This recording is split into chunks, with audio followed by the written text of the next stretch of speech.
Assalamualaikum, salam Malaysia Madani. Perkembangan kes genosid terhadap negara haram Israel, Turki sedang mengemukakan dokumen berkenaan kes yang dibawa Afrika Selatan terhadap Israel di Mahkamah Keadilan Antarabangsa ICJ atas tuduhan pembunuhan beramai-ramai rakyat Palestin. Presiden Turki Recep Tayyip Erdogan melaungkan keyakinan Israel akan disabitkan kesalahan di mahkamah. Afrika Selatan mengemukakan rayuan segera kepada ICJ untuk memaksa Israel menggantung serta-merta operasi ketenteraannya di Gaza pada 29 Disember 2023. Negara itu berhujah Israel melanggar Konvensyen Genosid PBB 1948 selepas Perang Dunia Kedua dan Holocaust.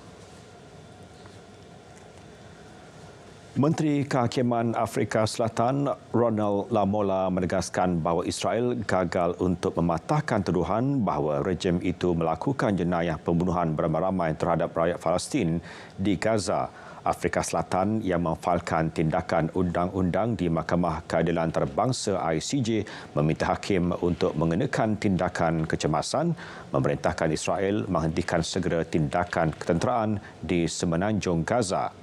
Semasa pendengaran kes pada hari kedua, Israel meminta hakim untuk membuang kes pembunuhan beramai-ramai, menegaskan bahawa tuntutan untuk menghentikan serangannya terhadap kumpulan Islam Palestin Hamas di Gaza tidak mempunyai merit.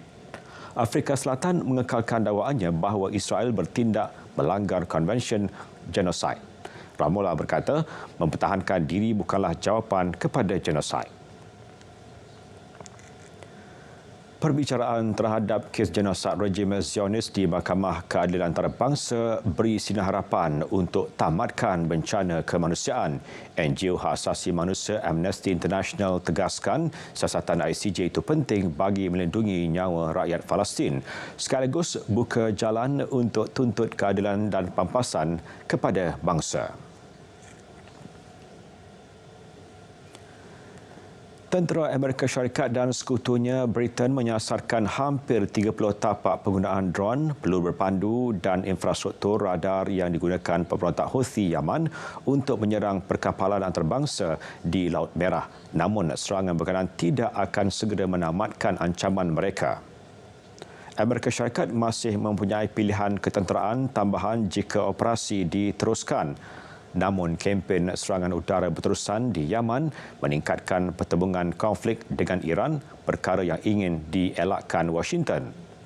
Lieutenant General A.S. Douglas Sim berkata Houthi telah melepaskan peluru berpandu balistik sebagai tidak balas kepada serangan berkenaan, menjangkakan reaksi tidak balas lebih banyak lagi. Serangan AS bersama sekutunya setakat ini menjejaskan infrastruktur ketenteraan.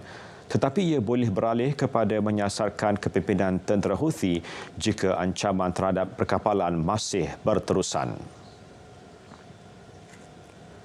Berjuta-juta rakyat Taiwan hari ini akan keluar mengundi untuk pilihan raya presiden.